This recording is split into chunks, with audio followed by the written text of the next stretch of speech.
그러나 이제는 주께서 우리를 버려 욕을 당하게 하시고 우리 군대와 함께 나아가지 아니하시나이다. 아멘. 주께서 버렸다는 표현이 나옵니다. 잔아우타라고 하는 단어를 쓰는데요. 또 우리를 욕을 당하게 하셨다. 참 이게 모욕받게 하고 힘들게 했다는 얘기입니다.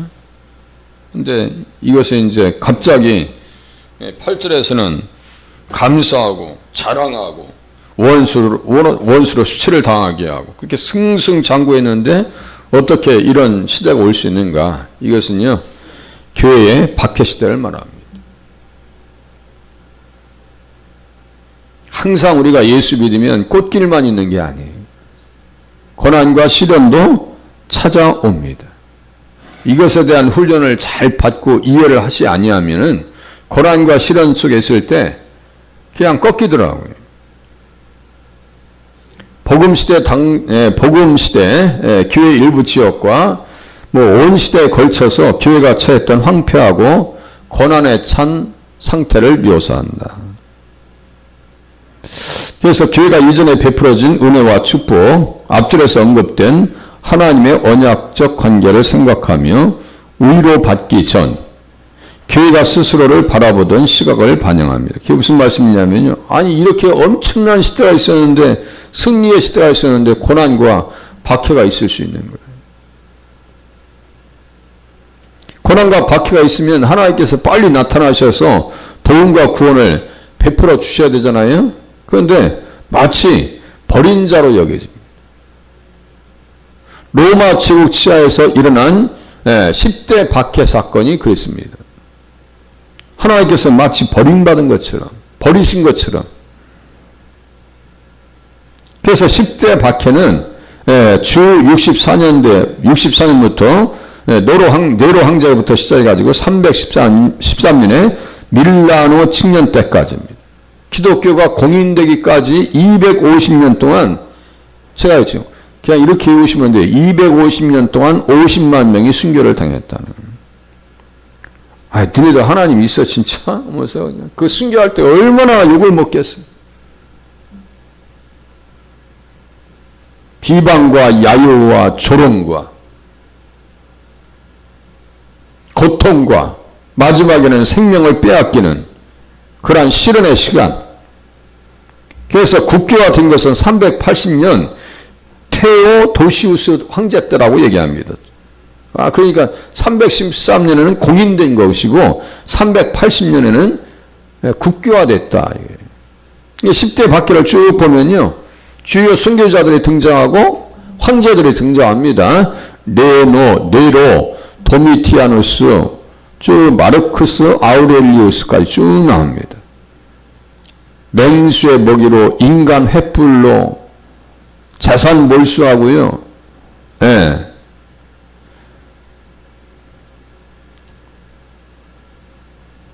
자연재해의 원인을 기독교로 돌립니다. 마르크스 아우렐리우스, 이게 수상록을 쓴 사람이거든요. 스토아 철학의 정수로 여겨집니다. 그러니까 수상록에서. 그러니까 제가 했죠. 아니 철학자라고 한다 할지라도 영적 세계를 모르니까 이렇게 핍박하는 거예요. 아주 사상적으로 탄압했습니다. 그러니까 안 맞는 거예요. 그러니까 철학 가지고 기독교를 해석하려고 하면 안 되는 거예요. 기독교의 개정을 법적으로 금지했고 선교활동을 차단시켰고 성직자들을 집중적으로 처형시켰고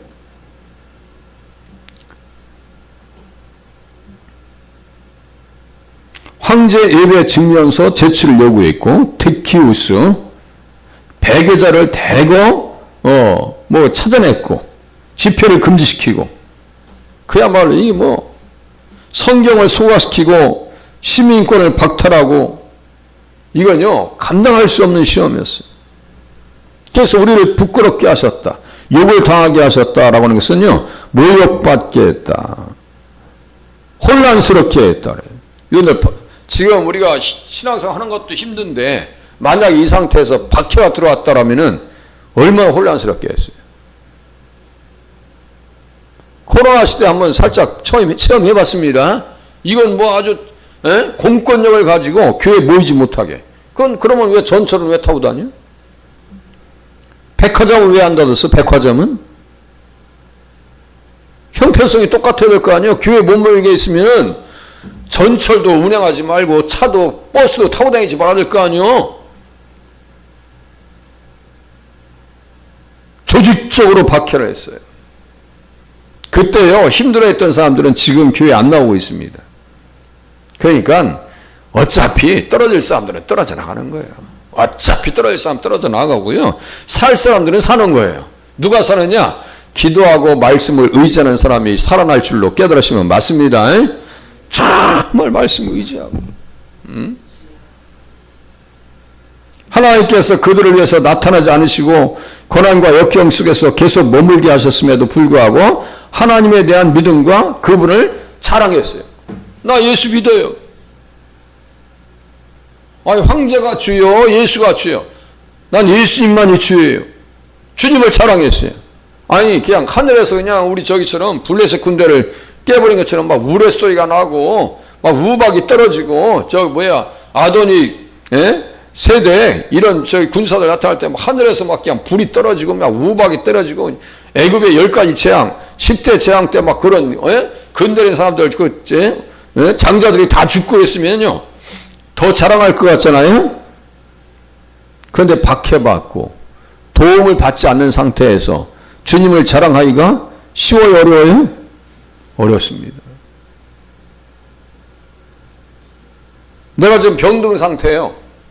내가 지금 정말 말기 암 환자예요, 만약에. 그런데 내가 주님을 자랑하기가 쉬워요, 어려워요?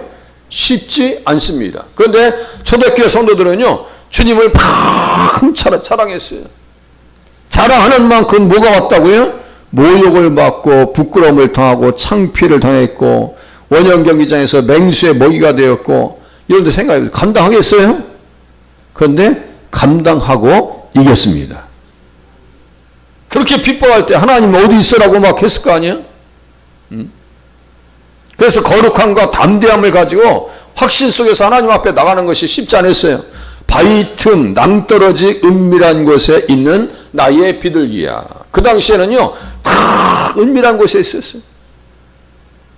그 카타곰, 터키 지역의 그 소아시아 지역의 그 카타곰이죠. 동굴 속에 동굴 속에 그렇게 많은 몇만 명이 살 수 있는 그런 동굴이 있었다는 거예요. 다 그 숨겨놓고. 그래서 그때 유명하게 나온 게 차 뒤에 지금 잘 안 붙이고 다니더만요. 그 이렇게 물고기 표시 있죠? 이 물고기 표시. 예수 그리스도는 하나님이시요 우리의 구세주입니다. 이런 뜻이에요. 입두스라고 하는 단어. 이게 암호였어요. 이 물고기 이게. 물고기가 암호였어요. 우리는 여기 기독교인이다라고 하는 암호가 물고기였어요. 만약에 우리가 지금 이 시대에 핍박이 와서 동굴 속에 들어가야 한다면 우리 성도인 중에 몇 분이 동굴 속에 들어갈까요? 살아야 되니까. 동굴 속에 뭐 저렇게 난로가 있겠어요? 먹을 것이 제대로 있겠어요? 밖에 와서 먹을 것 찾을 때 양의 탈을 쓰고 가서 먹을 것 구해왔다는 거예요. 그러면 동굴 속에 살아니까 당연히 야맹, 무슨 각기병, 뭐 영양 공급이 안 되니까 허리가 휘고 이런 장애들이 발생했을 거 아니에요? 감당할 수 있겠어요? 우리에게 스스로 물어본다면 아마도 물음표밖에 안 나올 거예요. 다시 다 헤어져서 간다면 아니 우리 군대와 함께 나가지 아니하시나이다. 아니 주님의 도우시는 은혜가 어디 있습니까? 전쟁하지도 할 수 있는 상황도 아니었고 초대교회는 무슨 군사적 어떤 조직도 없었고 용기와 용명을 불어넣지 않았고 이전처럼 승리와 성공도 안겨주지 않았습니다. 그럼 여러분들 초대교회 그렇게 신앙생활 할 수 있겠냐고요. 저도 제 자신에게 물어봤을 때요. 야 이거 쉽지 않은 시대다. 기독교 박해의 시대는 뭐였어요? 적그리스도 곧 죄의 사람이 세력을 확장했던 시기입니다. 확장합니다. 복음사역은요 영적 전쟁입니다. 복음을 전하는 자들은 그리스도 아래에 있는 훌륭한 군사들이었습니다. 그럼에도 불구하고 스데반과 같이 용서하고 결국은 사도 바울이 구원받고 승리한 거예요? 패배한 거예요? 승리한 겁니다. 승리한 거예요. 복음 초기에는 말씀에 큰 성공을 거두었죠. 예. 막 수많은 사람들이 돌아왔습니다. 그런데 어떤 시대는 성공이 미비했고 복음의 소식을 믿고 회심한 사람도 거의 없었습니다. 아니, 밖에 시대에 누가 예수 믿겠어요? 아니, 예수의 A자만 끊으면 다 죽이는데? 저 북한이 지금 그렇습니다. 정치범 수용소에서 기독교인들은 아예 나올 수 없는 것으로 갖다 집어든다는 거예요. 제가 그 영상을 보면서 얼마나 마음이 아픈지. 그러니까 우리들은 이 추운 날씨면 더 힘들수록 우리는 누굴 생각하지 않을 수 없냐면요, 북한에 있는 성도들을 생각하지 않을 수가 없는 거예요. 분명히 교회 성도들이 있습니다. 그냥 추정하기는 20만 명, 30만 명까지 얘기합니다. 정말 응집되어 있고 생명을 내걸고 끝까지 믿음을 지키는 사람들이 있습니다. 제가 말씀드렸죠. 김진호 목사님께서 평양에 가시는데 어떤 여자분이, 할머니가 할머니가 자 이제 경호원들이 있어서 일부러 저쪽으로 떨어져 나갔대요. 그랬더니 옆에 와서 할머니가 와서 그러더래요. 할렐루야. 그 말 듣는데 그렇게 눈물이 나다는 거예요. 눈물이 쏟아지다는 거예요. 그래요. 저 북한에서도 할렐루야를 찾는 성도들이 있습니다. 그 박해의 시대에도 결국은 그들은 어떻게 될 거예요? 승리할 겁니다. 사탄의 왕국은 공격을 받았지만 약해지지 아니하고 자기들 세력을 확대했지만 결국은 그리스도가 승리하게 돼 있어요. 뭐 처음에는 이기는 것 같죠. 막 용에게 경비하며 짐승에게 경비하며 그래서 이와 더불어 누가 능히 싸우리요. 결국에서는 누가 이긴다고요? 예수님께서 이깁니다. 계시록 11장 15절 일곱째 천사가 나팔을 불매 하늘에 큰 음성들이 나서 이르되 세상 나라가 우리 주와 그의 그리스도의 나라가 되어 그가 세세토록 왕노로 다스리로다.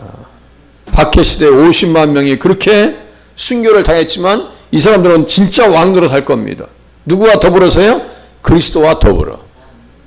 우리들에게도 그러한 날이 있는 줄로 깨달으시길 바랍니다. 우리가 이렇게 기도할 때가 있단 말이에요. 관주 잠깐 볼게요. 주는 나의 힘이 되신 하나님이시거늘 어찌하여 나를 버리셨나이까. 그래요. 버리셨다라고는 착각이 올 때 있어요. 그럴 때 어떻게 한다고요? 어찌하여 나를 버리셨나이까. 내가 어찌하여 원수의 억압으로 말미암아 슬프게 다니나이까. 슬플 때도 있습니다. 이거 각오하셔야 돼요. 하나님이여 주께서 우리를 버려 흩으셨고 분노하셨사오나 지금은 우리를 회복시키소서. 이 기도하고 승리했어요. 승리했어요. 시편 89장 38절부터 쭉 밑에 주께서 그의 대적들의 오른손을 높이시고 그들의 모든 원수들은 기쁘게 하셨으나 그의 칼날은 둔하게 하사 그가 전쟁에서 더 이상 버티지 못하게 하셨으며 그의 영광을 그치게 하시고 그의 왕위를 땅에 엎으셨으며 그의 젊은 날들을 짧게 하시고 그를 수치로 덮으셨나이다. 결국은 승리한다는 얘기예요. 드보라가 바락에게 이르되 일어나라 이는 여호와께서 시스라를 내 손에 넘겨주신 날이라 여호와께서 너의 앞서 나가지 아니하시느냐 하는지라 이에 바락이 10,000명을 건드리고 다볼산에 내려갔다. 그때가 뭐예요? 기손강에서 야빈의 군대에 철병거 900대를 그냥 주님이 다 깨버리셨어요. 그때도 어떻게 했어요? 그냥 눈치 보면서 굴에 살고 추수를 해도 눈치 보면서 우리나라 일제시대 때 그 시대와 똑같은 거였어요. 그러나 하나님께서 상황을 바꾸셨습니다. 승리하게 하셨다고요. 그게 뭐예요? 사무엘하 5장 25절이죠. 이에 다윗이 여호와의 명령대로 행하여 블레셋 사람을 쳐서 게바에서 게살까지 이르니라. 기도하는 자편에 하나님께서 일하십니다. 우리 군대와 함께 나가신다. 거꾸로 보시면 돼. 하나님이여 주께서 우리의 군대들과 함께 나가지 아니하시나이다. 나가신다고요. 함께 하십니다. 오늘 그러한 은혜가 우리 가운데 있기를 바랍니다. 기도합니다.